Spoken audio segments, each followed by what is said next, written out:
What's up? What's up? What's up? It's your boy Cups the Universe, aka Power Lounge, aka PD Mossberg, also known as Cups Commander. Welcome to my channel. If you're a new subscriber, don't forget to hit that like button. You know what I'm saying? Subscribe to the channel and feel free to leave a comment. I respond. I give like personal responses too, not like generics. Like I copy one thing and then just post that up there and just copy and paste to everybody. Like I actually interact like a person. So leave a comment if you want to, a little little interpersonal conversation or whatever. But so join the Cups gang, join the Cups family, join the Cups militia. You already know, right? So today I want to just touch on some themes in the new Matrix movie. But before I touch on the themes in the new Matrix movie, matter of fact, I'm gonna touch on the themes in the new Matrix movie, and then I'm gonna touch on a theme in the new Spiderman movie. You know what I'm saying? The Matrix movie to me was, as far as graphics and bullet time scenes was concerned, wasn't as good as the first one. But this one was good because it showed you something. Now in the whole Matrix, everybody, he was Neo. Then he supposedly died. The machine reiterated him back into the Matrix. He didn't know he was in the Matrix. It was touching on reincarnation, right? And how you can live one life and not really, live a whole full life, right? Die, and then the assimilated machine, right? Or the parameters of the Matrix reassimilate you into the Matrix. But peep how it did it though. His life that he just lived, it made him see that life like a dream. He was inspired to make a video game, and the video games was the Matrixes. His boss was the Anderson guy. You know what I'm saying? So his boss ended up reincarnating, or Mr. Anderson. Well, Mr. Anderson is Neo, but the other guy, the Agent Smith, he reincarnated as Mr. Anderson's boss. Trinity was a whole married woman that he didn't even know. She didn't know, but she still was having them dreams too, though.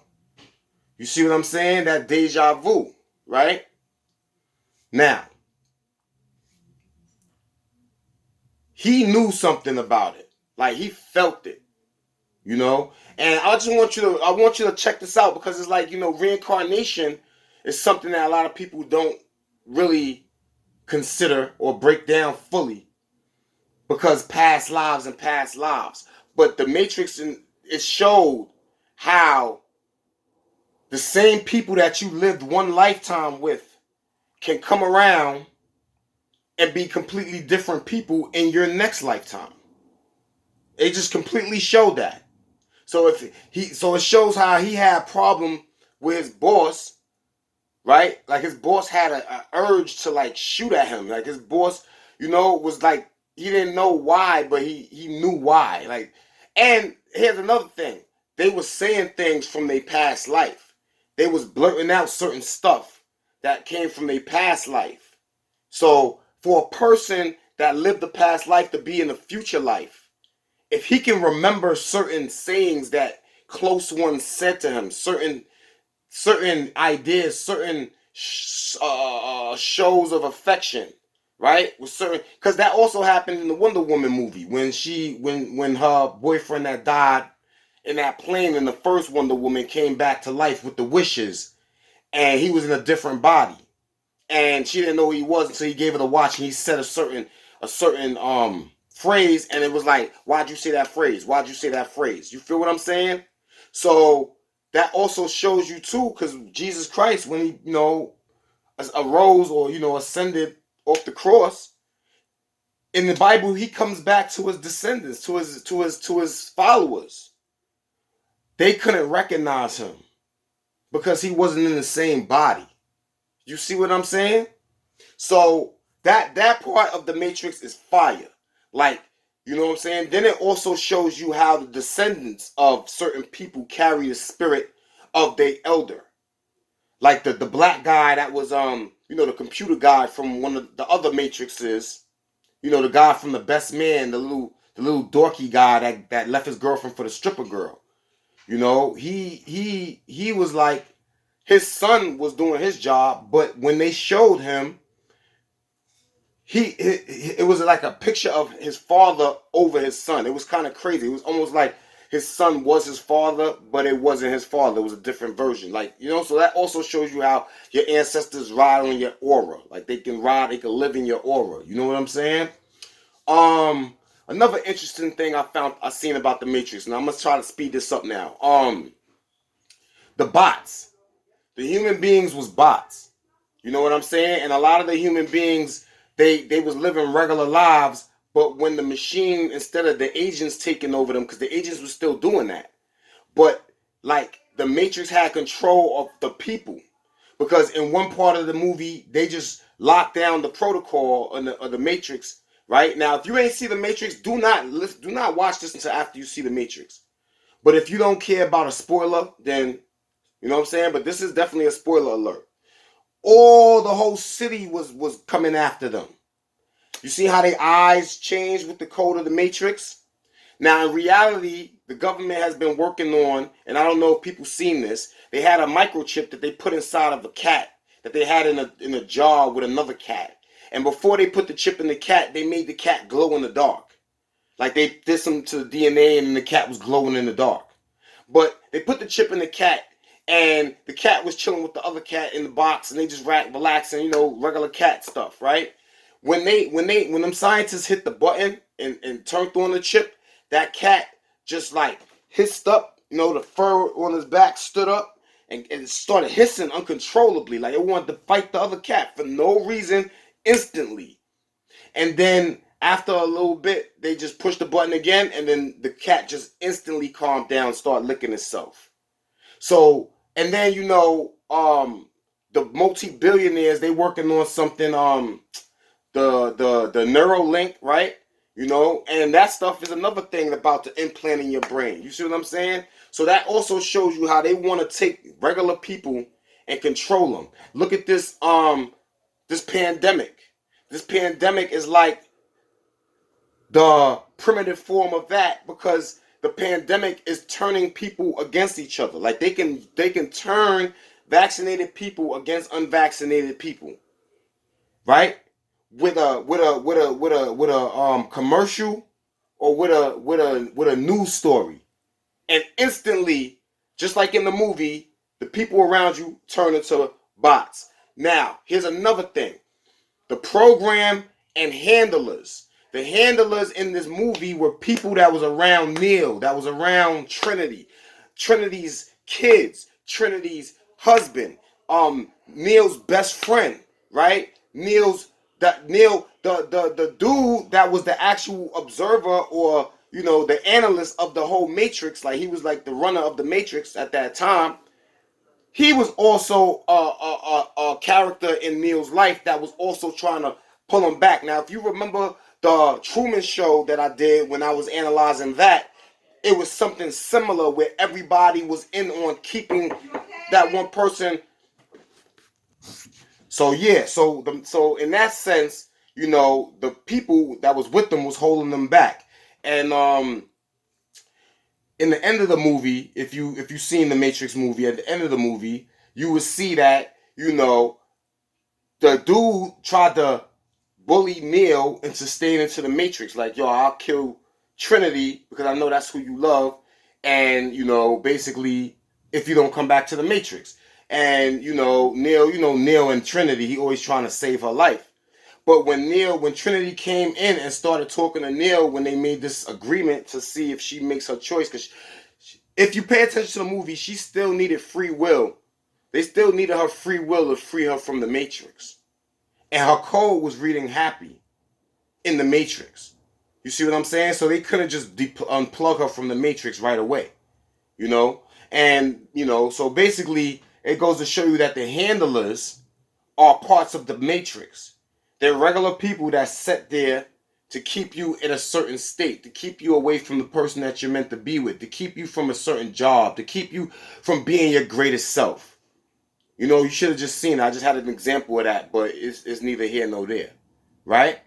But so that just also goes to show you that the Matrix has players in the Matrix that's assigned to people like Neo, people like Trinity, that, you know, make sure that they stay in the Matrix. Even his doctor was giving him pills for the Matrix. Matter of fact, his doctor was the analyst. His psychiatrist was the analyst. You see what I'm saying? So that's another thing right there that I noticed in the Matrix, that I liked. I like the fact that, you know, I like the fact that the Matrix was done in a way where it kind of showed, like the girl, the little girl program that was, you know what I'm saying, that you know, her father, you know, was at the train station with Neil in Limbo or whatever. You know how she grew up. That was amazing. I always like movies where they got people in the one version of like the one part of the movie as young, and then like 2-3 movies later they're grown. You know, I like stuff like that. That's official. You know, the movie was cool, but that's something else. Oh, and then the parts when they said about the energy that people get off of you. He said that, you know, they put you through trauma and misfortune in order to get more energy out of you. So if you look at the TV, when the TV shows you a bunch of, you know, misfortune all the time, the news always showing you misfortune and bad stuff happening, right? You know, that's like something that assimilated the Matrix, or a different form of the Matrix. You see what I'm saying? Because that Matrix was different than the other Matrix that, you know, Anderson and you know, Agent Smith was in. You know, and basically, so your fear and confusion and stuff like that, bad treatment, your body gives off more energy for that entity or for the whole entire system to assimilate. You know what I'm saying? In this form was the computer. Also, what I didn't really like was they tried to use the Matrix movie to make people accepting of robotic influences. Because if you pay attention to all the other Matrixes, they was at war with the robots. Now all of a sudden, the new city got robots. The new city, they working hand to hand together. They making GMO strawberries. They making GMO this. And they saying it's better than slop. So they trying to say like, yo, it's better than eating mud and dirt. Even though this is just as bad as eating mud and dirt, because it ain't no nutrition in this.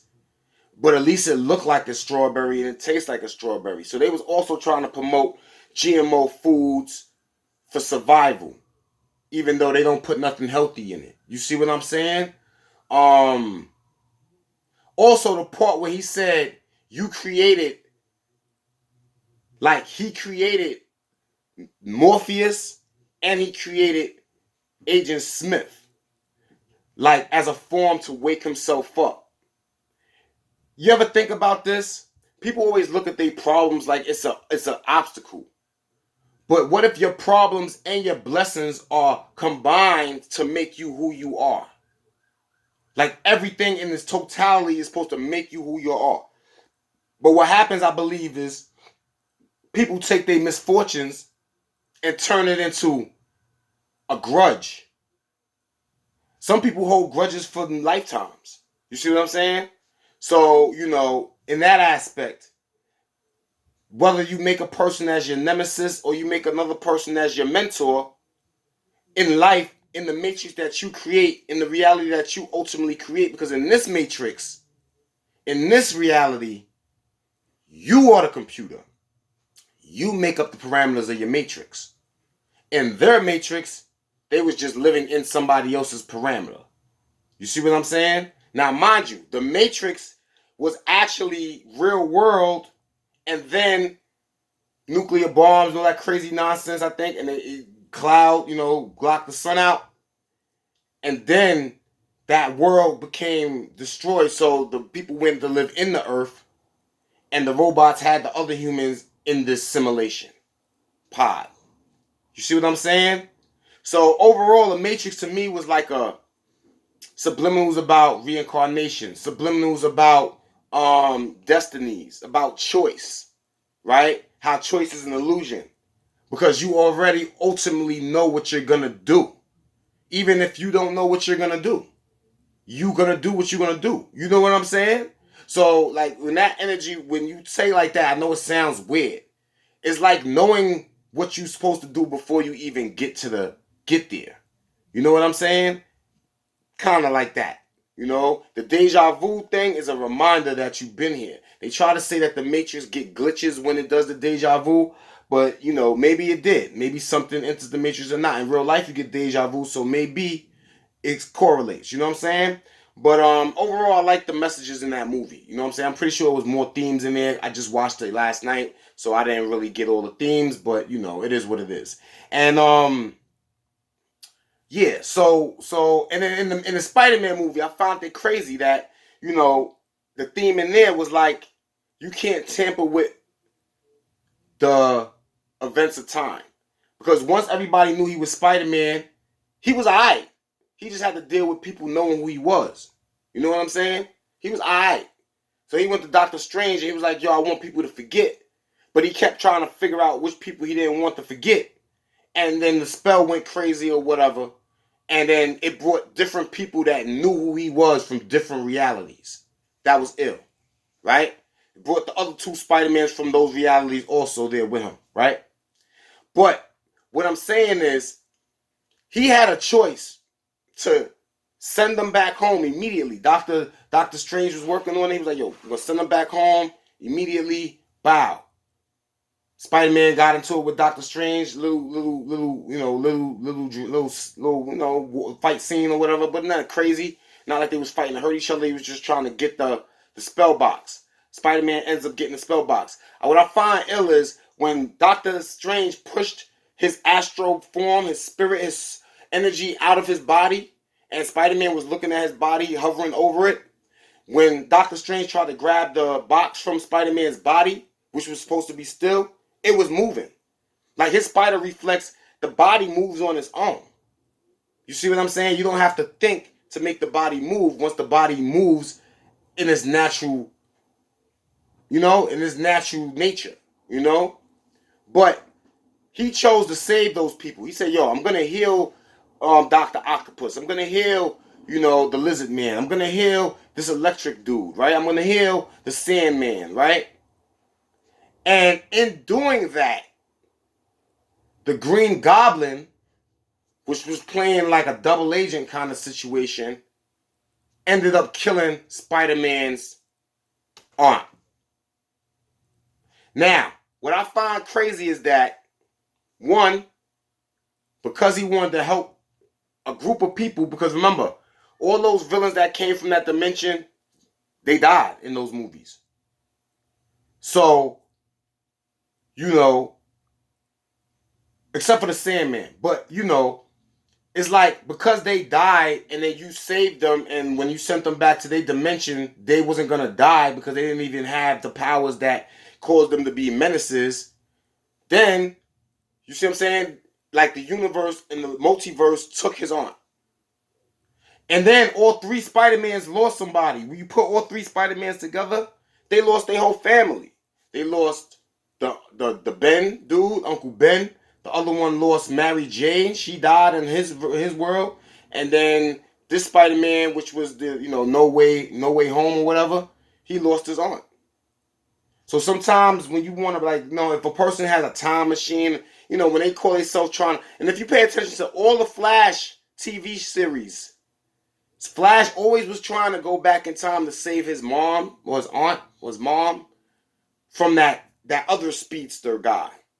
And when he actually did save her, he messed up the whole space-time continuum. The whole Speed Force was out of whack. And he had to, at the end of the day, put the situations the way that God wanted them situations.